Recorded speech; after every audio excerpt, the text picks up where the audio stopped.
akan liar nanti ukuran kaya dan miskinnya. Saya sepakat yang berlebihan selama ini. Saya sepakat berlebihan.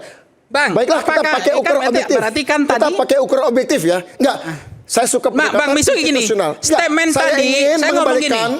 Kita ngurus negara nih. Saya ngomong gini loh. Solusi harus kelembagaannya, solusi regulasi ya. Solusi regulasi ya. Berani nggak kita berbicara seperti itu?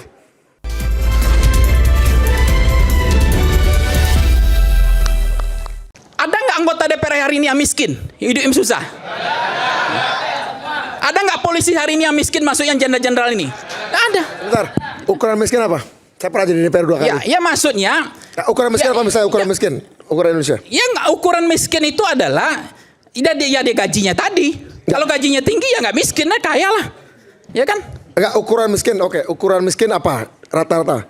Misalnya saya kebetulan ya KPI-nya kan? Agak dari pendapatannya. Misalnya nih, saya 2 kali anggota DPR. Iya. LHKPN saya 1 miliar. Miskin nggak? Ukuran rakyat Indonesia kaya pasti. Kaya ya? Berapa pendapatannya tadi? Enggak. 1 miliar. Di tabungan saya 1 miliar. Oh, di tabungan. 2 periode DPR itu ukurannya gimana? Masih kaya untuk orang Indonesia? Kaya. Untuk orang Indonesia kaya. Ya. Ukuran pejabat 2 periode politik 10 tahun. 10 tahun itu ukurannya berlebihan, sederhana, miskin atau tolol. Kaya kan? 10 tahun. Tabungan 1 miliar. 1 miliar. Oke. 10 tahun. Kaya, miskin, tolol atau sederhana? Tetap kaya katanya. Tetap kaya. Ya. Oke. Kadang ngelihatnya ke atas. Kalau ngelihatnya ke atas mungkin jawaban tadi. Rata-rata. Oke. Rata-rata.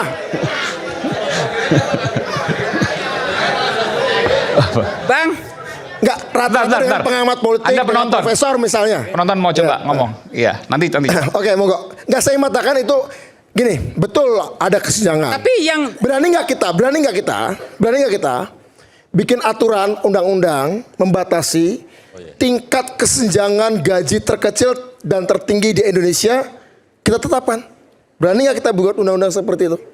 Untuk pejabat maksudnya? Ya seluruh, dari rakyat yang paling miskin sampai bangsa warga negara Indonesia yang paling kaya, katakan kita tetapkan lipat gandanya, mungkin paling banter 6 kali lah.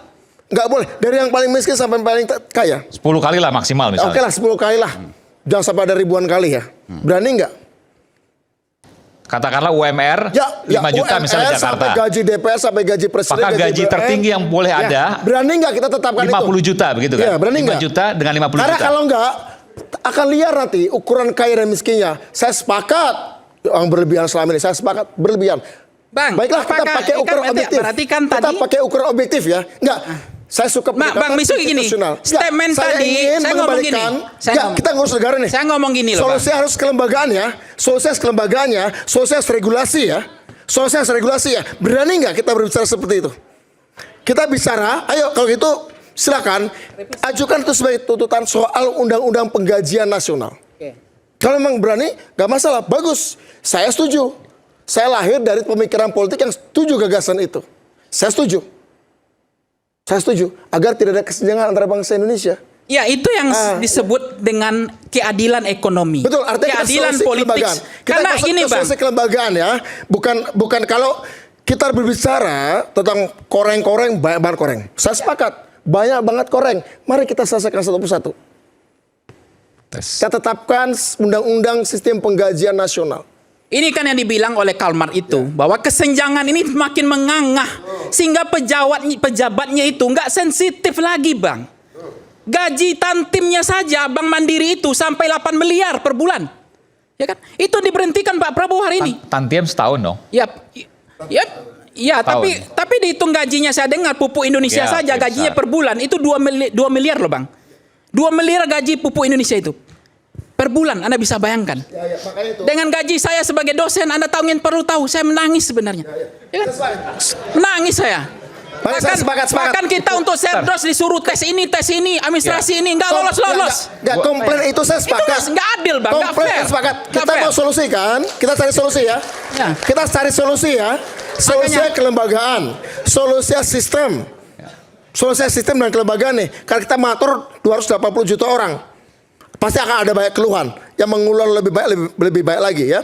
Tapi artinya mari kita cari solusi kelembagaannya. Syaratnya satu konsolidasi nasional harus diperkuat. Karena pasti akan ada resistensi luar biasa. Konsolidasi politik pro demokratis bersama pemerintah yang misalnya setuju dengan gagasan itu harus diperkuat. Karena resistensi akan luar biasa. Ada konsekuensi sosial dari setiap langkah-langkah politik. Yang melawan ya oligark tentu saja. Kedua, kita hadapi yang lain. Digitalisasi, robotisasi melahirkan banyak PHK. Pabrik makin nggak butuh orang.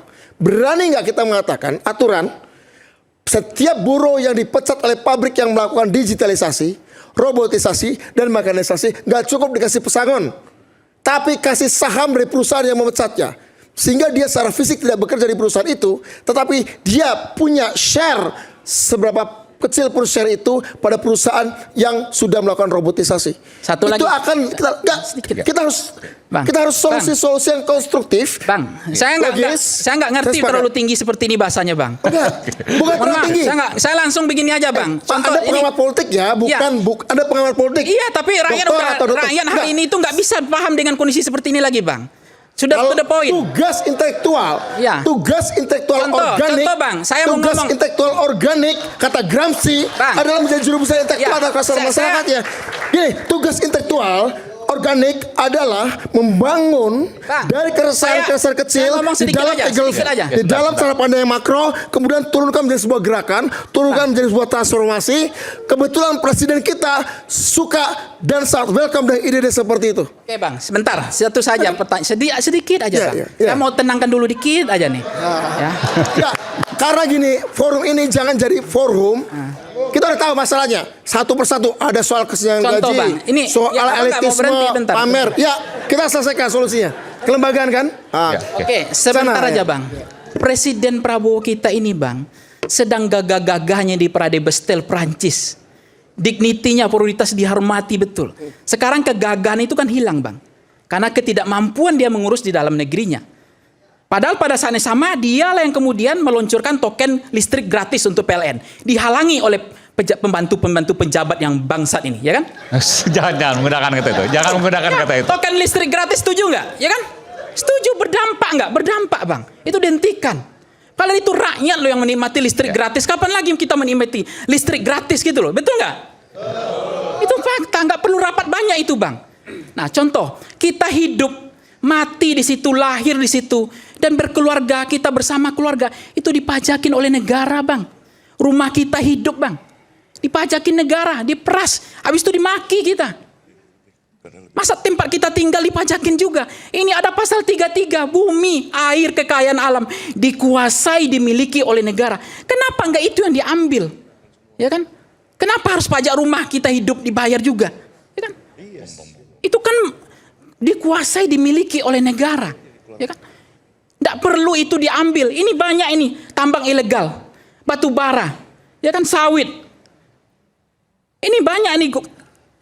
Kalau gaji dosen dinaikkan tidak masalah. Ini, ya kan? Ini oke lah perampasan aset. Termasuk saya mendukung undang-undang itu. Berani nggak presiden? Tolong cabut, ya kan? Oke. Jadi menurut saya, Bang, ini adalah mewakili. Saya tadi berdoa satu. Saya berdoa. Ya Tuhanku, saya bilang, tolong mudahkan lidah saya untuk berbicara tentang rakyat.